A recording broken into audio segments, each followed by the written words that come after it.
ప్రభునందు ప్రియమైన సహోదరి సహోదరులందరికీ నా హృదయపూర్వకమైన వందనాలు. సమయం 12:20 అయింది. కొన్ని నిమిషాలు దేవుని వాక్యాన్ని జ్ఞాపకం చేసుకుందాం. బైబిల్ చదువుకుందాం అండి. బైబిల్ చదువుకుందాం. సామెతల గ్రంథం 16వ అధ్యాయము. సామెతల గ్రంథం 16వ అధ్యాయం 18వ వచనం. మొదటి 2 వచనాలని నేను చదువుతాను. అందరూ బైబిల్ తీయండి. 16-18. నాశనమునకు ముందు గర్వము నడుచును, పడిపోవుటకు ముందు అహంకారమైన మనస్సు నడుచును. అలాగే 15వ అధ్యాయము 33వ వచనాన్ని చదువుతున్నాను, చూడండి.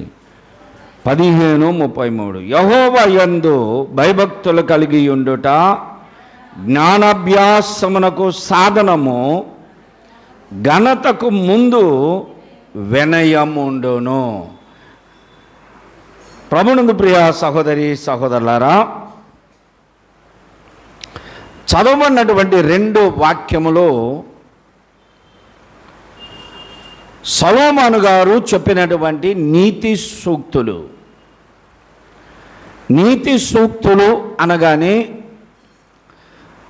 వారు చెప్పే సమయానికి జరుగుతున్నటువంటి విషయాలు, తరువాత భవిష్యత్ కాలంలో కూడా అవి ఇప్పటి వరకు మనం జీవిస్తున్నటువంటి ఈ సమయం వరకు కూడా జరుగుతున్నటువంటి విషయాలే. ఈ 2 వచనాలు ఈ దినాన్ని మనము జ్ఞాపకం చేసుకుంటే, మొదటిది ఏమన్నాడు? మొదటి విషయం అంటే నాశనమునకు ముందు గర్వము నడుచును. నాశనమునకు ముందు, నశించిపోవడానికి ముందు. నాశకులు ఎందుకు ఆ రీతిగా నశించిపోయారు, నాశనం అయ్యారు అనడానికి కారణం ఏమిటి అంటే గర్వం. నాశనమునకు ముందు గర్వం నడిచింది. ఎవరైనా నశించిపోవడానికి, నాశనం అవడానికి, పాడైపోవడానికి, పడిపోవడానికి వాళ్ళకంటే ముందు ఏమి నడుస్తుంటుంది? గర్వం నడుస్తుంది. ఆ మధ్యకాలంలో నన్ను అడిగారు, పాస్టర్ గారు నీకంటే ముందు నీ కడిపే నడుస్తుందండి అని. అంటే అది ఎక్కువ ఉంది కాబట్టి అది మనకంటే ముందు నడుస్తుంది. గర్విష్ఠులకి ముందేమో నడుస్తుంటుంది? గర్వం నడుస్తుంది. వాళ్ళ మాటల్లో, వాళ్ళ చూపుల్లో, వారి నడకలో ప్రతి విషయములో కూడా గర్వం నడుస్తుంటుంది. అందుకనే సొలొమోను చెప్పాడు, నాశనముకు ముందు గర్వం నడుస్తుంది, పడిపోవుటకు ముందు అహంకారము నడుస్తుంది. మరొక విషయం ఆయనే చెప్పాడు 33వ వచనంలో, 15:33లో, యెహోవా యందు భయభక్తులు కలిగి ఉండుట జ్ఞానాభ్యాసమునకు మూలం. ఒక మనిషి పడిపోవడానికి గర్వం ఎంత ప్రాముఖ్యమో, ఆ మనిషి నశించిపోవడానికి, నాశనం అవడానికి, పడిపోవడానికి గర్వం వల్లనే అని మనం ఎలా తెలుసుకుంటామో, ఒక వ్యక్తి జ్ఞానాభ్యాసము కలిగి ఉన్నాడు అంటే బాలోనో లేక లోకంలోనో జ్ఞానము కలిగి ఉన్నాడు అంటే వాళ్ళకి ఏముంటుందంట? జ్ఞానాభ్యాసము కలిగి ఉన్నారు అంటే వాళ్ళలో ఏముందని? భయభక్తులు కలిగి ఉన్నారు అని. యెహోవా యందు భయభక్తులు కలిగి ఉండడం జ్ఞానాభ్యాసమునకు మూలం. యెహోవా యందు భయభక్తులు కలిగి ఉంటే ఎన్ని మేలులు ఉన్నాయో సొలొమోను చాలా చెప్పాడు. దీర్ఘాయుష్కు మేలు అదే. యెహోవా యందు భయభక్తులు కలిగి ఉండుట దీర్ఘాయుష్కు మూలం. యెహోవా యందు భయభక్తులు కలిగి ఉండుట జ్ఞానాభ్యాసమునకు మూలం. పడిపోవడానికి మూలం ఏది? నాశనం అవడానికి మూలం ఏంటి? గర్వం, అహంకారం. ఇది సొలొమోను చెప్పినటువంటి మాటలు. ఇవి 2 కూడా బైబిల్ గ్రంథములో చాలామంది ఈ రెండు మాటల్ని అనుసరించి వారి జీవితాల్లో కనపరిచినటువంటి సందర్భాలు ఉన్నాయి. ఈరోజు మన వాక్యాంశం ఏంటంటే, దేవుని ఎదుట హెచ్చించుకున్న ప్రవక్తలు. మనల్ని గురించి కాదండి. మీరు అనుకుంటారా ఏదో మన గురించి చెబుతున్నాడు మన గురించి కాదు. అసలు వాక్యం మన గురించి కాదు. బైబిల్ గ్రంథంలో తనకు తాను హెచ్చించుకున్నటువంటి వారిని గూర్చి, తమకు తాము గర్వముతో హెచ్చించుకున్న ప్రవక్తలు ఉన్నారు. ఆ ప్రవక్తలు వారి జీవితాలు, వారి ప్రభుత్వాలు, వారి పరిపాలన ఎలా కొనసాగింది, దేవుని ఎదుట తగ్గించుకున్నటువంటి ప్రవక్తలు ఉన్నారు. దేవుని ఎదుట వారు ఎంత స్థితిలో ఉన్నా, ఏ పొజిషన్లో ఉన్నా, వారు దేవుని ఎదుట వినయము కలిగి తగ్గించుకున్నారు. ఆ ప్రవక్తలు ఉన్నారు. ఇవి నేను నిన్న మొన్న ఇవాళ క్రొత్తగా సిద్ధపరిచిన వాక్యాలు కాదు. ఇవి నేను ఎప్పుడు చెప్తూ ఉంటాను. పేపర్లు అన్నీ నలిగిపోయి చినిగిపోయి ఉన్నాయి. 2010లో అప్పటి నుంచి ఎన్నిసార్లు ఎన్ని చర్చిల్లో చెప్పాను, ఏ స్థలాల్లో చెప్పాను కూడా వెనక రాసి ఉంటుంది. ఒక వాక్యం సిద్ధపడితే అది ఎప్పుడు సిద్ధపరిచానో రాస్తానో, ఏ స్థలాల్లో చెప్పానో కూడా రాసుకుంటా ఆ వాక్యాన్ని, మరలా అక్కడ చెప్పకుండా ఉండడానికి. 2010, 11, 12, 13 సంవత్సరాలు ఆ సమయాల్లో 1994, 95లో సిద్ధపరిచినటువంటి వాక్యాలు పేపర్లో కూడా ఉన్నాయి. ఈరోజు యూట్యూబ్ వచ్చింది. యూట్యూబ్లో, గూగుల్లో దేవులాడుకొని సిద్ధపరిచే వాక్యాలు కాదు నాయి. ప్రవక్తల యొక్క అనుభవాలు, మోకాళ్ళ మీద మోకరించి ప్రార్థన చేసి ప్రభు దగ్గర అడిగి, రెఫరెన్స్ బైబిల్ నిఘంటు గంటల తరబడి చర్చించి వాక్యాలని సిద్ధపరుచుకున్నాను. ఇది ఎవరిని గురించి కాదు. బైబిల్ గ్రంథంలో అల్పులైన వారు, స్వల్పంగా ఉన్నటువంటి జీవితాలు కలిగిన వారు, దేవుని ఎదుటే వారికి వారు గనులు అని హెచ్చించుకొని గర్వంతో పడిపోయినటువంటి ప్రవక్త అనేక మంది రాజులను చూస్తున్నాం మనం. అనేక మంది వ్యక్తులను చూస్తున్నాం మనం. కొద్ది జ్ఞానము కలిగి ఉంటే, కొంచెం ఔశ్వర్యం కలిగి ఉంటే, కొంచెం విద్యాధికులైతే, కొంచెం ఉన్నత స్థితి కలిగి ఉంటే, దేవుని ఎదుట వారికి వారే హెచ్చించుకొని పాడైపోయినటువంటి రాజులు, వారికి వారే పాడైపోయినటువంటి అనేక మంది వ్యక్తులను మనం బైబిల్ గ్రంథంలో చూస్తాం. అలాంటి వారిలో మొదటగా మనం చూస్తే ఇక్కడ ఏమన్నాడు? 16-18లో నాశనముకు ముందు గర్వం నడుస్తుంది అన్నాడు.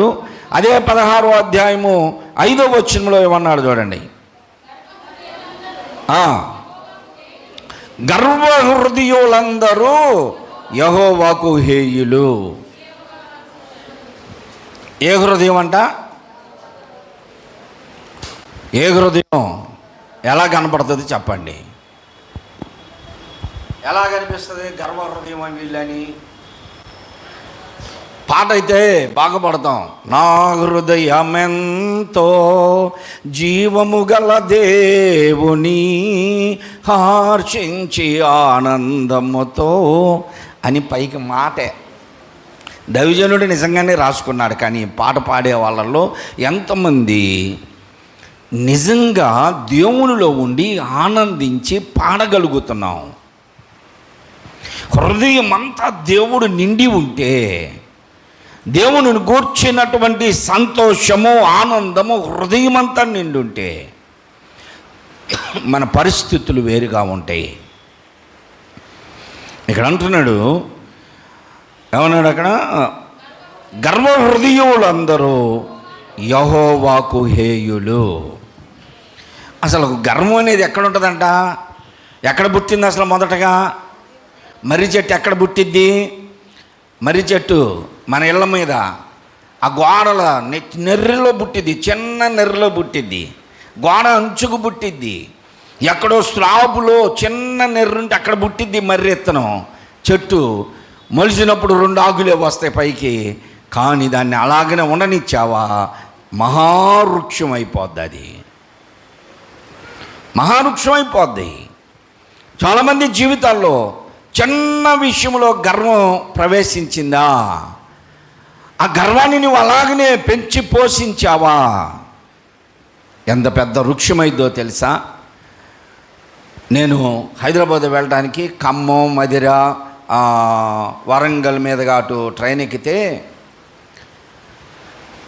ఆ ట్రాక్ మీద ట్రైన్లో కూర్చొని చూస్తే ప్రక్కన తాడి చెట్లని అల్లుకుపోయి ఉంటాయి, రాగి చెట్లు, 50 చెట్లను అల్లుకుపోయి ఉంటాయి రాగి చెట్లు. రాగి చెట్టే కనపడుతుంది, ఆ తాటి చెట్టు ఎక్కడో లోపల దాగి ఉంటుంది. ఆకులను చూసి తాటి చెట్టు ఉంది దాంట్లో అనుకుంటాం. కొంతమంది అంటారు చెట్టు మధ్యలో చెట్టు పుడితే 2 చెట్లు కలిసి పుడితే సంజీవ ఉండేది అంటారు. సంజీవ పోడా? ఆ తాటి చెట్టు మీద నిలబడి పక్షులు రెట్టేస్తాయి, ఆ రాక్కాయలో ఆడ మొలిసి మహావృక్షమయ్యి తాటి చెట్టునే మూసేస్తాయి. గాలివాన కొట్టుకొచ్చిందంట ఒక మర్రి విత్తనం, ఆ వరదలో కొట్టుకుంటూ వచ్చింది, డొల్లుకుంటూ వచ్చింది, నేలలో కొట్టుకుంటూ పోతుంది. ఈ తాటి చెట్టు మొదలుకు వచ్చేసరికి ఆదరు దొరికింది, అక్కడే ఆగిపోయింది. ఆ తర్వాత మట్టి గమ్మేసింది, ఆ మొక్క వచ్చింది, పెరిగింది, పెద్దదైంది, తాడు చెట్టును కనపడకుండా చేసింది. పాపం కూడా చాలామంది జీవితాల్లో రాగిత్తనం లాంటిదే. రాగిత్తనం లాగానే ఉంటుంది పాపం. చిన్న పాపం లోపలికి జారిపడితే నిన్ను కనపడినది ఇక ప్రజలకి ఏం కనపడిద్ది? నీలో ఉన్న పాపమే కనపడిద్ది. గర్వం కూడా అంతే. ఆ గర్వం కొంచెం నీలోనికి వచ్చితే, ఎందుకు వచ్చింది ఆ కొంచెం నీలోకి అంటే, ఎవరో నిన్ను కొంచెం మెచ్చుకున్నారంతే. ఏ విషయంలో మెచ్చుకున్నారు? 10థ్లో నీకు ఎన్ని మార్కులు? 455 మార్కులా? బాబలే వచ్చిన 500 మార్కులా? 550 మార్కులు వచ్చినాయా అని ఒక్క మాట అన్నారనుకో, ఇక వాళ్ళకి ఆ మెచ్చుకోలు గర్వాన్ని పెంచేసి ఇంటర్లో అన్ని సబ్జెక్టులు తప్పి కూర్చుంటున్నారు. ఎందుకు? నాకు వచ్చిన మార్కులు ఇంకెవరికి రాలా, నాకు వచ్చిన మా స్కూల్లో ఫస్ట్ అండి, క్లాసులో ఫస్ట్ అండి. విద్యార్థులు అందుకే పాడవుతున్నారు. విశ్వాసులు పాడవడానికి కారణం ఏంటి? నువ్వు పాట పాడినప్పుడు ఎవరో మెచ్చుకునే వాళ్ళు ఉంటారు. ఇదివరకు ఒక ఆయన నడిపోయాడు, చిన్నపిల్లల బాగా పెద్దవాళ్ళ బాగా భలే ఉందని మెచ్చుకునేవాడు. ఆ మెచ్చుకోలు నీలో గర్వం వచ్చేసింది. ప్రార్థన చేస్తే ప్రార్థన భలే ఉంది బ్రదర్, భలే ఉంది సిస్టర్ అంటే ప్రార్థనని నువ్వు ఇంకా నలగాలని చెప్తే వాళ్ళు ఇంకా ఆత్మీయంగా ఎదుగుతారు. ఇవాళ చాలామంది జీవితాల్లో పాట పాడలేకపోవడానికి, ప్రార్థన చేయలేకపోవడానికి, ఆత్మీయంగా ఉండలేకపోవడానికి కారణం ఏమిటి అంటే, నిన్నెవరో మెచ్చుకున్నారు, దానిని బట్టి నీవు గర్వించిపోయావు. ఇతరుల మెప్పుకోవాలన్నీ అలాంటివి అంట. ఇతరులు మెచ్చుకుంటే సెంటులాగా భావించాలి. మెచ్చుకోవడం అనేది సెంటులాగా కొంచెం అటు రాసుకోవాలి.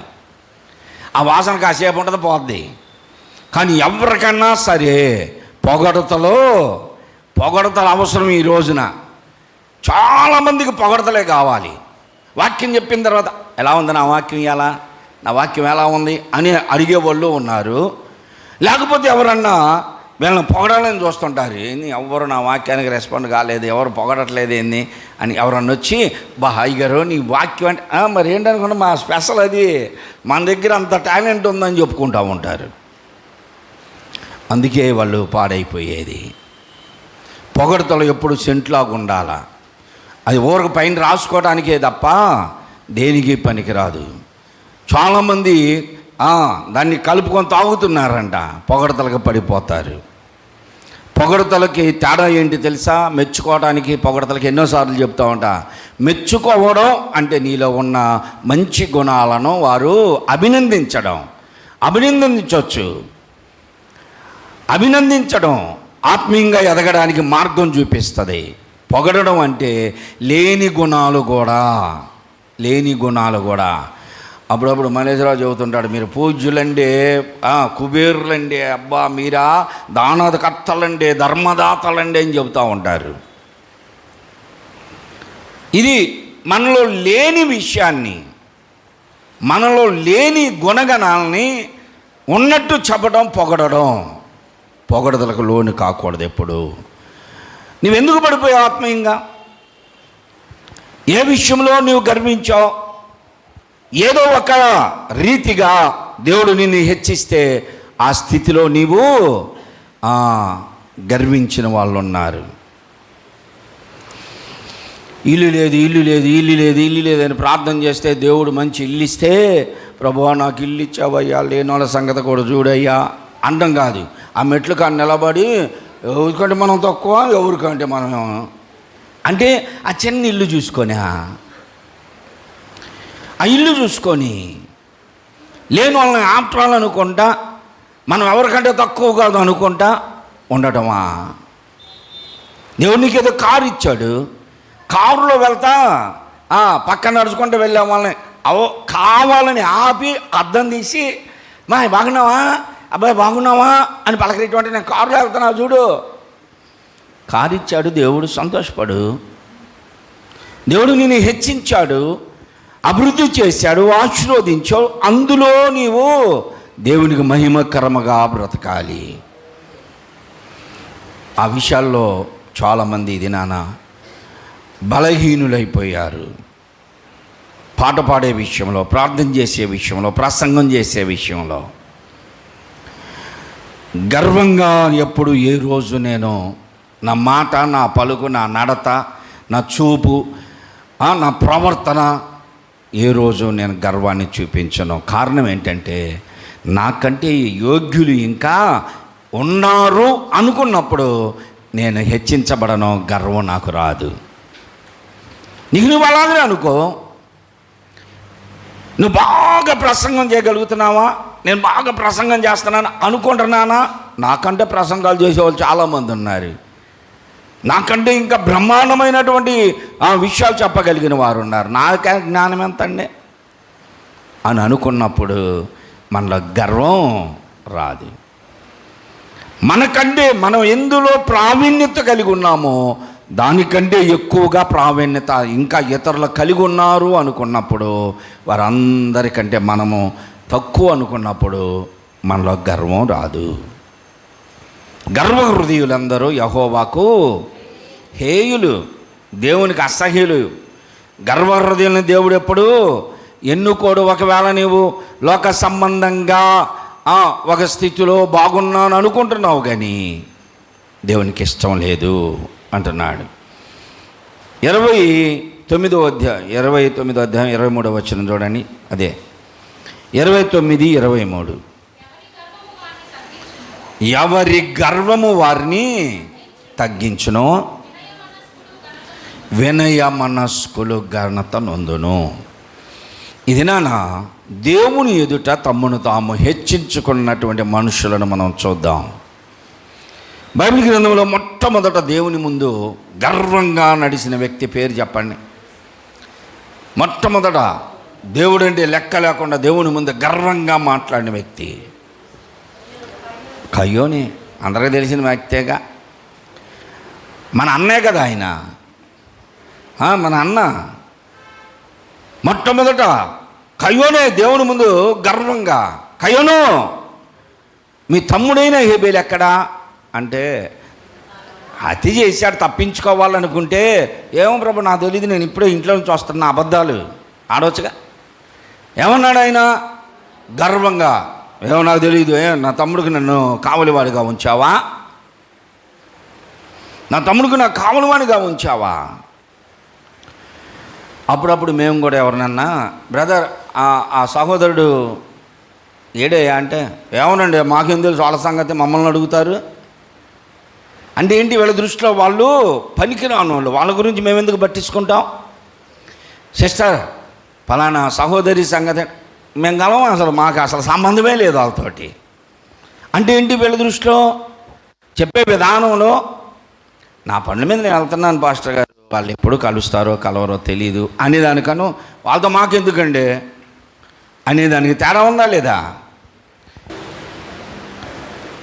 మనల్ని మనం ఎప్పుడైతే దేవునికి విధేయత కలిగి అప్పగించుకుంటామో ఎవరితోనైనా మంచిగా సమాధానం చెబుతాం. కయ్యోను మొట్టమొదట మనకు మార్గదర్శనం అన్నమాట.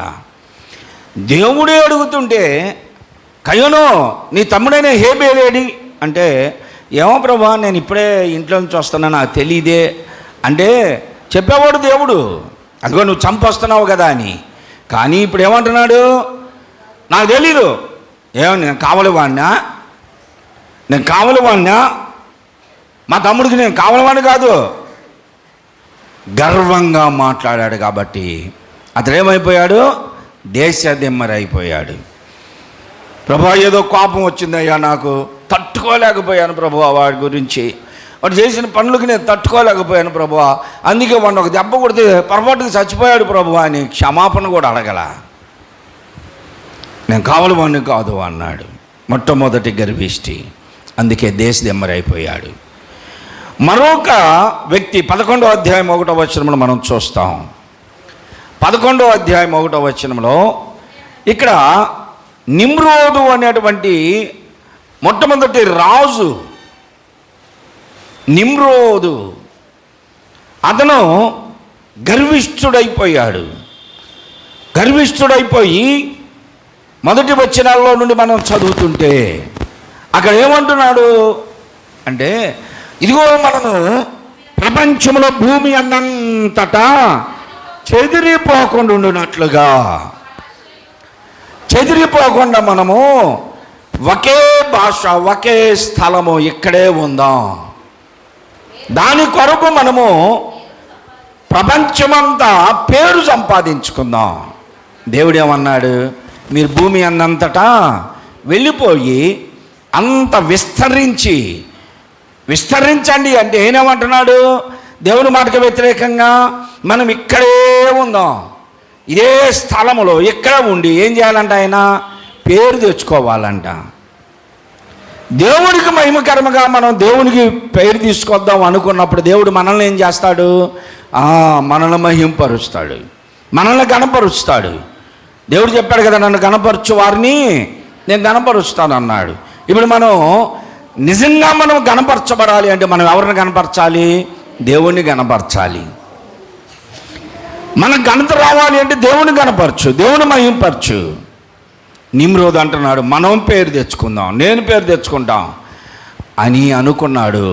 దేవుడు దిగి వచ్చి వారి భాషను తారుమారు చేశాడు గనక వారందరూ కూడా చల్లా చెదిరైపోయారు. దేవుని చిత్త ప్రకారం చెదిరిపోయి విస్తరించాల్సిన వారు ఒక దగ్గరే ఉండడం దేవుని చిత్తము కాదు గనక వారందరినీ విస్తరింపజేశాడు. సమూయేలు మొదటి గ్రంథం 17వ అధ్యాయములో మనం చూస్తూ వస్తే అక్కడ గొల్యాతు అనేటువంటి ఒక వ్యక్తి, గొల్యాతు ఫిలిష్తీయులలో నుండి వచ్చాడు, భారీ కాయము కలిగిన వాడు. అతడు నిలిచి ఇశ్రాయేలుని వారందరికి సవాల్ చేస్తున్నాడు.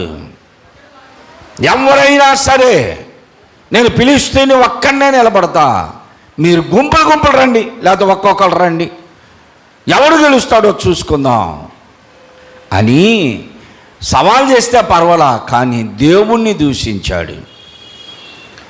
ఇశ్రాయేలీల సృష్టికర్త అయినటువంటి దేవుణ్ణి దూషించాడు. అందుకని బాలుడైనటువంటి దావీదు లేచి రోషం తెచ్చుకొని, సున్నత లేని ఫిలిష్తీయుడు వీడు ఎంత, జీవము కలిగిన యెహోవాను, జీవము కలిగిన దేవుణ్ణి, సృష్టికర్తని తృణీకరించడానికి సున్నత లేని ఫిలిష్తీయుడు ఎంత, వీడెంత, వీడి పిషాదు ఎంత అనుకుంటా దావీదు గారు సమావేశంలోనికి వచ్చాడు, సభలోనికి వచ్చాడు, సైన్యంలోనికి వచ్చాడు.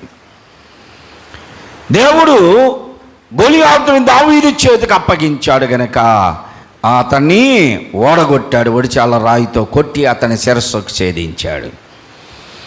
గర్వించినందుకు కయ్యోను దేశదిమ్మరయ్యాడు, గర్వించినందుకు నిమ్రోదు చల్లా చెదురైపోయాడు. గర్వించినందుకు ఇప్పుడు గొలియాతు శిరచ్ఛేదన చేయబడ్డాడు. సమూయేలు మొదటి గ్రంథంలోని 25వ అధ్యాయంలో మనం చూస్తే ఇక్కడ ఒక ధనవంతుడు ఉన్నాడు. ధనవంతుడు, భాగ్యవంతుడు, ఔశ్వర్యవంతుడు. అతని పేరు నాబాలు. అతని పేరు. అతని భార్య పేరు అబీగయేలు. అతడు దావీదు సైన్యమును తృణీకరించాడు.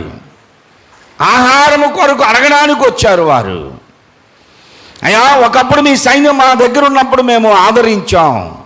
వీరు చెబుతున్నారు మేము మీకు మేలు చేశాం, ఒకప్పుడు మేలు చేశాం మీకు, మా యజమానుడు మిమ్మల్ని ఆదరించాడు, ఈరోజు మేము కొంచెం ఇబ్బందిలో ఉన్నాం కాబట్టి మాకు సహాయం చేయండి అని మా యజమానుడు పంపించాడయ్యా అంటే అతడు ఫుల్లుగా దాగి కింద మీద తెలియకుండా అసలు దావీదు అనేవాడు ఎవడయ్యా? యెషై కుమారుడు అంటున్నారు మీరు. ఎవరు అసలు అతను? నాకు తెలియదు. చిన్న రొట్టె ముక్క కూడా అతనికి ఇవ్వను పోనే అన్నాడు. కొంచెం ఔశ్వర్యం కలిగేసరికి ఎలాంటి మాటలు వస్తాయి? ఇలాగనే మాట్లాడతారు. ఒకప్పుడు పరిస్థితి ఏమిటో చాలామంది మర్చిపోతారు. ఏ స్థితిలో నుండి మనం పైకి వచ్చామో మర్చిపోతున్నారు చాలామంది ప్రజలు. ఈ రోజుకి నేను మర్చిపోను. అన్నం కోసం అల్లాడిన రోజులు ఉన్నాయి. ఇల్లు కురుస్తుంటే గిన్నెలు పెట్టుకున్న రోజులు ఉన్నాయి. బట్టలు లేని పరిస్థితుల్లో పాత వేసుకొని తిరిగిన రోజులు ఉన్నాయి. నా స్థితి నేను మర్చిపోను. చాలామంది వారి స్థితి మర్చిపోయి ఏ స్థితిలో నుండి ఇప్పుడున్న స్థితిలోనికి వచ్చారో గుర్తు కూడా ఉండదు. ఈ మధ్య కాలంలో ఒక అమ్మాయి అంటుంది, ఇంట్లోనంట 5 రూపాయలు 10 రూపాయలు ఎనిమిరకాయలు తెచ్చుకుందంట.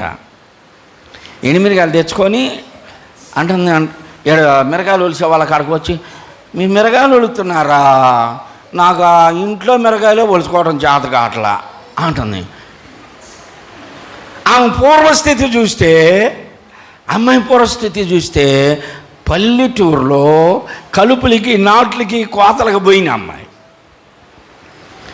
ఇప్పుడు ఏమన్నా స్థితి ఏమన్నా పెరిగిందా? లేదు.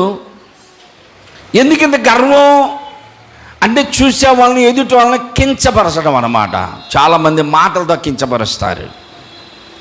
దేవుడు ఏదో మనల్ని హెచ్చించాడు, మన పిల్లల్ని హెచ్చించాడు, రాబడి ఉంది, రాబడి కలిగి ఉంది, సమృద్ధిగా తింటున్నాం, సుఖంగా ఉన్నాం అన్నంత మాత్రాన పాత జీవితాన్ని మర్చిపోకూడదు.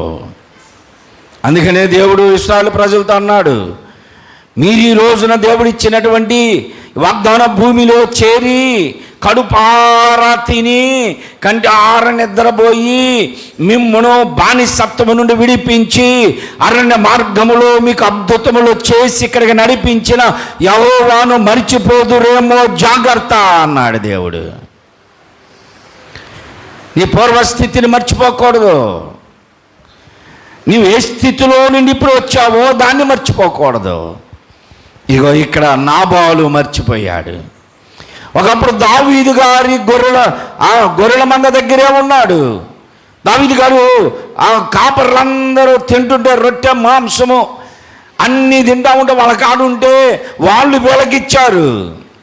అది కూడా మర్చిపోయి వాళ్ళ ఏమంటున్నాడు, దావీదు ఎవడో యెషై కుమారుడు ఎవడో పనే మీకు రొట్టె మొక్క కూడా ఈయన అన్నాడు. అందువలన దేవుడు అతనిని మొత్తాడు. 10 రోజులు కోమాలో ఉండి చచ్చిపోయాడు. గర్వం మనిషిని నాశనం చేస్తుంది. అందుకనే బైబిల్లో సొలొమోను అంటున్నాడు, నాశనంకు ముందు గర్వం ఉంటుంది. దినవృత్తాంతములు 2వ గ్రంథం 26వ అధ్యాయం 16వ వచనంలో ఇక్కడ మనము ఒక రాజును చూస్తాం. ఆయన పేరు ఉజ్జియా. అతడు రాజ్యమునకు వచ్చినప్పుడు దేవుడు తన ప్రజలను పరిపాలించడానికి అభిషేకించి అధికారం ఇచ్చి రాజ్యమును అప్పగించి పరిపాలించమన్నప్పుడు అతడు చాలా యథార్థంగా ఉన్నాడు. దేవాలయమును శుద్ధి చేశాడు, ప్రజలను ఆయాత్తపరిచాడు, పురుకొలిపాడు, మందిరములో బలులు అర్పించడానికి లేవీల్ని ఏర్పాటు చేశాడు, యాజక ధర్మం చేయడానికి యాజకుల్ని నియమించాడు, దేవాలయంలో ధూపవేదికలు అన్నీ కరెక్ట్గా చేశాడు. మొదటిలో బాగానే ఉన్నాడు. ఆయనకి రాజ్య పరిపాలన అప్పగించినప్పుడు బాగానే దేవునికి విధేయుడిగా వినయుడుగా ఉండి రాజ్యమును పరిపాలించాడు. ఇక్కడ ఏమంటున్నాడంటే, అయితే అతడు స్థిరపడిన తరువాత ఏంటంట, ఎప్పుడు మనకు గర్వం వచ్చేది చెప్పండి? మన గర్వం వచ్చేది ఎప్పుడు? ఏంద్రా ఎవరు చెప్పరు? మన గర్వం ఎప్పుడు వచ్చింది అంటే స్థిరపడిన తరువాత. అంటే మనకి ఇంకే కొదువు లేదు, ఇంకా తిండికి కొదువు లేదు, బట్టకు కొదువు లేదు, ఇంటికి కొదువు లేదు, డబ్బులకు కొదువు లేదు, బంగారానికి కొదువు లేదు. ఇంకా గర్వం రాకేముంది? ఏ కొదువు లేనప్పుడే అంటే స్థిరపడిన తరువాత మనస్సున గర్వం వచ్చేసింది. చాలామందికి బయటికి కనపడకపోయినా ఎక్కడ ఉంటుంది గర్వం? లోపల దాగుంటుందండి. అబ్బే నన్ను చూసినా కానీ అసలు ఇంత కూడా నాకు అసూయ కనపడదు అనుకుంటారు, కానీ లోపల దాగుంటాయి. కొన్ని సందర్భాల్లో కాకరకాయ కన్నా చేదు బయటికి తీస్తారు, కానీ ఈ మనుషుల్లో ఈ అసూయ ద్వేషాలు గర్వాన్ని తీయలేరు. కాకరకాయకి చేదు తీయటానికి ఎన్ని ప్రయత్నాలు చేస్తారో తెలుసా? దాన్ని చింతపండులో నానబెడతారు, రోటి కింద పెడతారు, ఇంకా ఎండ పెడతారు, ఎన్నెన్నో చేస్తారు. చివరికి తినే టయానికి ఇన్ని చేసినా కానీ ఇది ఇంకా చేదుగానే ఉంది అంటారు. చూసారా? సేమ్ అంతే ఉంటుంది మనుషుల్లో. అతడు స్థిరపడిన తరువాత, చాలామంది దినాల్లో దేవుడు నిన్ను హెచ్చించి నీకు ఒక పరిస్థితినిచ్చి నువ్వు స్థిరపడిన తరువాత ఇతరులను తృణీకరిస్తున్నావు. ఏ విషయంలో నువ్వు ఇతరులను తృణీకరిస్తున్నావు? ఏ విషయంలో నువ్వు ఇతరుల్ని నిందిస్తున్నావు? ఏ విషయంలో నువ్వు చిన్న చూపు చూస్తున్నావు ఇతరులని? ఇతడు స్థిరపడిన తరువాత అన్నాడు. ఎవరైనా? ఉజ్జియా. స్థిరపడిన తరువాత మనస్సున గర్వించి చెడిపోయాడు. మనసున గర్వించేవారు చేసే పని ఏంటంటే వారు చేయకూడని పనిని వారు చేస్తారు. ఇతను ఎవరో? ఉజ్జయినైనా రాజు. వినండి, మందరం వినండి. ఇతను రాజు. చేయాల్సిన పని ఏంటి? రాజరికం చేయాలి, రాజ్య పరిపాలన చేయాలి. ఇతను ఏం చేశాడో తెలుసా? దేవాలయములోనికి వెళ్ళి ఆవరణకు వచ్చావా? పర్వాలా. ఆలయము దాకా వచ్చావు, పర్వాలేదు, బయట నిలబడు. నువ్వు రాజువైనా ఎవరికి గొప్ప కాదు. లోపలికి ప్రవేశించాడు. యాజకులు ప్రవేశించే దగ్గరికి వెళ్ళాడు, లేవీయులు ఉండే దగ్గరికి వెళ్ళాడు. అది దాటి లోపలికి వెళుతుంటే అందరూ ఆశ్చర్యపోయి చూస్తున్నారా, ఇదేంట్రా రాజు ఆవరణలోనికి వచ్చాడు, వస్తే వచ్చాడని ఊరుకుంటే ఇప్పుడు మరలా పరిశుద్ధ స్థలంలోనికి వెళుతున్నాడు. యాజకులు తప్ప ఎవరునో దోప కలుష్యమును పట్టుకోకూడదే.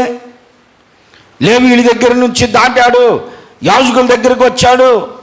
యాజకులు చేయవలసిన పని అతడు ఏం చేశాడంట? చదవండి.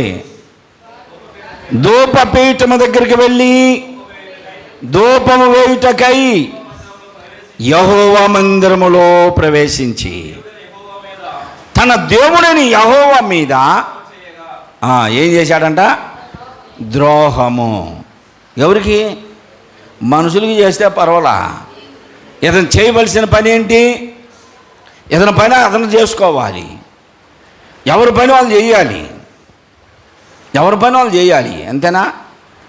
ఎవరి పని వాళ్ళు చేయాలి.